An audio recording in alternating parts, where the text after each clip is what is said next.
Hello again, YouTube. The Dead Man. Zeiss. Drake. We're back with another video, but not just any video. In fact, we have to thank every single one of you. All our subscribers, anybody who's ever watched this, commented, we don't care. We thank all of you. This is our 10th video. I know people, again, celebrated their 100th video or their millionth video or whatever. Again, our standards are just that low. We'll take it. Anything we can. Even if it's under dirt. So, this time, our review is Gears of War. 1, 2, and 3. That's right. Now let's start off with the first Gears of War. Honestly, fantastic game. Did not revolutionize anything, but it revolutionized everything at the same time. Yes. What Gears of War 1 did was basically that it was one of perhaps two games that kept the Xbox 360 afloat until Halo 3 came onto the picture. So at least in that regards, for keeping it alive, Gears, props to that. Very much props to that. Alright, guys, and also, Gears of War 1, it brought us a lot of things. It also brought back the third-person shooter style, but it also added to it. So that way, not only were you just running in that third-person shooter style, but you were also able to vault over low ledges, hide behind the ledges, and make it a lot easier to be able to shoot, especially to keep your ass alive when you're sitting there blind firing. Now, a thing about it is that we love these games. We love the story of these games. Awesome. Honestly, awesome story. Awesome. Incredible work by Epic. Really, guys, the first game was a huge setup, and it helped keep Xbox Live pretty much alive. But there's many good points as there are about this game. There's bad points. There's bad points with every game. And the number one bad point I have to say, because this is just my gripe, that's right, the gripe from the Dead Man, is that the coolest fucking weapon in the entire game, Lancer. the Lancer, a fucking chainsaw mated with an assault rifle, and out came the Lancer. How can you go wrong? How could you make that the weakest fucking weapon in the game? I'm sorry, you guys actually made the pistols stronger than the Lancer itself. You know what? I honestly, that killed a lot of the game for me. Yeah. But then again, in the end, what was the Lancer really known for? Chainsaw. Chainsaw grubs right down the middle. And I guess that's why people can forgive it. That's why I can forgive it. I love it. I can't get enough of that. Yeah, same here. I couldn't look past that. It's like, you know what? Get the clips, put it into his legs, get him down on his knees, and just... come here, Sally. Oh, no. Yes. And of course, with the Lancer, you improve mechanics a bit with the second and third. It gradually got stronger. But still pathetic. We're going to cover that a little bit later. Talking about the second game, Gears of War 2. Again, further revolutionized everything and nothing at the same time. What did the first thing people do when they got that game? The very first thing they did? Chainsaw duel. Yeah. Loved it. I did it. I'm not going to lie. Oh, no, yeah. I played online with people just to be like, hey, let's chain duel. Okay. Really, I couldn't believe that the demo at E3, the number one thing people went right for was the chainsaw duel. I know, they were talking about everything else. Oh, we improved this, we better improved the graphics. And it was like, whatever, just let us duel. What graphics? Duel. That's all you need. That's all we wanted. Now, you guys did an excellent job of actually furthering the story. Yeah. The whole thing with Marcus Phoenix and Dom and his wife. I'm sorry if there's any spoilers in this video. We really are sorry if you haven't played the games. But, that was a hard... That tugged on some hard strings. And it's been long enough. Come on. If you haven't played the games, where the fuck have you been? Yeah, exactly. Because, when I saw that, especially with Dom, that's kind of like ripping out your heart. Yeah, it really was. No anesthesia. Yeah. We're talking about Mortal Kombat style.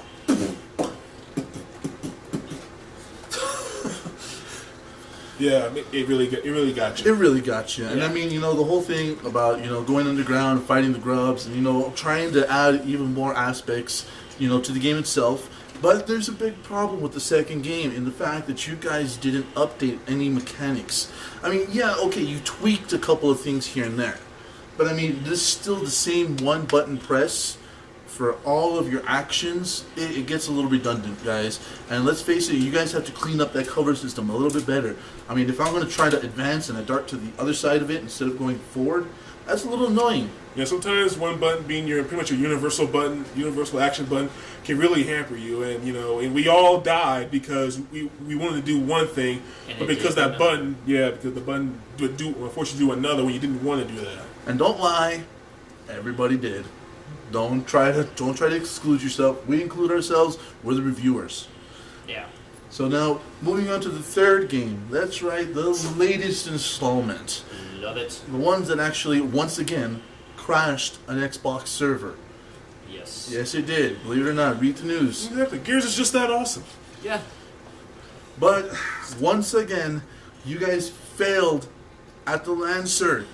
Why? Why? What the hell is it going to take for you guys to actually make the Lancer a decent weapon? Oh, but it did become a decent weapon. The Lancer got a downgrade, but an upgrade at the same time.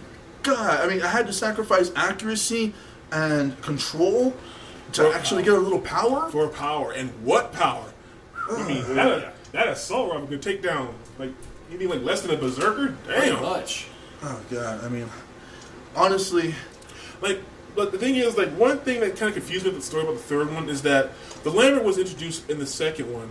And the Lambert seemed maybe a bit organized, but it was weird. It was there was no real structure. It was they're just attacking just to attack. They're just bodies. I mean, even with the Locust, we got the Queen, and there was a reason for us doing it. But the Lambert kind of seemed just there. I mean, that's just me. I don't know what these two guys think. Honestly, the second one, it looked like an organized military group. When they emerged at the end of the game, you were like, oh, holy shit. A whole new enemy, a whole new set of fuck to deal with. But you dealt with it. But I mean, in the third game, these guys were just thrown at you, wash, rinse, repeat, standard bodies. I didn't personally like it, and you know what? The whole exploding thing, at the end of killing them, it got annoying after a while. It made the game a little bit difficult to, tolerate, especially with the lack of updates to the weapons. I mean, I like how they transformed after a while, like a new challenge. But yeah, exploding, it's all right. But we have the tickers for that. Yeah, it's one of those takers, take it or leave it, literally. Unfortunately, I can actually see the entire point of the reason why they did that. I mean, even on the first one, they were exploding when you killed them. Tickers. Because not even just the tickers, it was the laments too.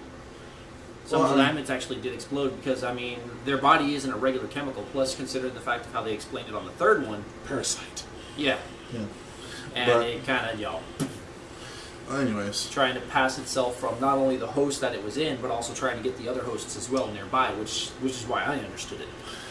One of the biggest problems I see with these games, honestly, is the control scheme. You guys mash the universal button. You guys made the reload a little bit awkward. Even in the third one, it was still a little bit awkward. For those of you who know what I mean, you know what I mean. For those of you who don't know what I mean, if you miss that button press and you jam it, it takes so much longer than it really should to unjam that weapon and put it back into action. And, the storyline, especially for the third one, I'm sorry, the story for me just kind of fell apart in the middle of the game. Yes. The thing about, my biggest gripe, it's not a huge gripe, but it's one of those things that really kind of nagged me, was that in the story in the third game, it felt kind of slow, and then everything was rushed right at the end. I'm wondering if you guys might not have committed to a trilogy instead of maybe do a fourth game, so everything didn't seem kind of rushed, because it was wait a minute, the Lambert it's a parasite? Wait, what's going on here? What the hell is the Queen doing here? Considering the first one, especially when the characters started having rust lung for the first one, that made me kind of think that it was more than what they thought it was, to be honest. And that was just my honest opinion. But the third one kind of gave me closure exactly what that was.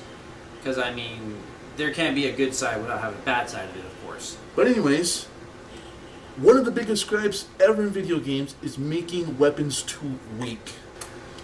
I have my personal gripes with the games. It's nothing... It's personal gripes. I'm not saying the games are bad. I'm just saying that for a lot of things to go wrong, and so many things to go wrong, it kind of kills the game experience for me. But we're looking forward to see if there's any more games coming out from them. We are looking forward to actually reviewing Bulletstorm sometime in the future from the same makers. But, we feel that the gaming community is a little bit divided. Just a little bit. This console's better. And I mean, each one has their benefits, but they also have their flaws. You know what I mean? It's okay to fight with each other, but remember, we are all still gamers. We're all still one nation. Exactly. So now we bring you the video game preacher. Enjoy. Hello there. Zeiss here from the Studio Dead. See, we us as gamers have to face many trials and tribulations throughout our lives, both within the gaming world and in the real world.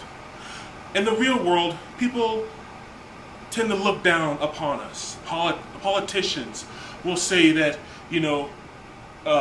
shooters will dehumanize us and make us criminals. In the gaming world, even among gamers ourselves, we all fight each other for whatever reason. One person might like a console more than this other person. One person might like a game more than this other person. Well, we here at Studio Dead, we are more open-minded to such things. And we believe that gaming transcends beyond just a mere hobby. We here believe that gaming translates to so much more. We here are bringing you a new religion. The religion of gamedom. That's right, the religion of gamedom. And here at the religion of gamedom, we will take on all forms of gamers. We will take on hardcore. We will take on the casual. We will take on just the frag heads. Heck, we will take on a person who's only ever played a Pong machine. There is no prejudice in the world of gamedom. And in the world of gamedom, even amongst ourselves, we each have a little devil in us. That's right. I'm here to talk right now about that little devil. And that little devil right now is called fanboy. Or fangirl. That's right. You see, within the glorious book of gaming, there is a passage that deals with the problem of fanboys.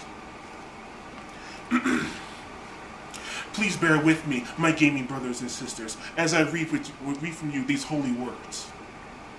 In the book of Fanboy, chapter 1, verse 4. And lo and behold, within this universe, this glorious universe, where pixels reign supreme, and the people who dwell within this universe through controllers and televisions, each one who are within this world has a voice whispering to them. And that voice is their inner fanboy or fangirl. And that voice that tells them wicked thoughts, saying that no one else, that no other game is as good as this that you're playing right now. Game on.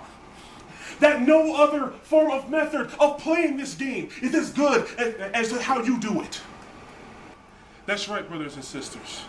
You have to be strong and vigilant and know that no matter the platform, no matter the game, there's always potential in it. Yes, my gaming brothers and sisters. And that is from a passage of the book of Fanboys.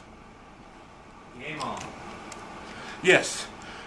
Now I know you all are probably skeptical, but don't take my word for it. There are many passages within the book of gaming. Many, many more. And I'm afraid I don't have much time, so I will leave you one of the commandments of FPS, aka first-person shooter genre. As a matter of fact, I will read for it word for word from the book of gaming. Commandment number 1, and the also most important commandment. Game on.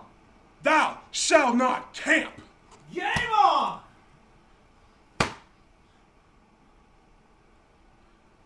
This is Zeiss, your gaming priest. And I leave you this in the name of the console, the PC, and the developers. Game on. That's right, brothers and sisters. So if you have any questions regarding gaming spirituality, please don't hesitate to turn it in. So, again, thanks for watching for the Studio Dead. Drake. Zeiss. and the dead man. And as always, game on. Game on.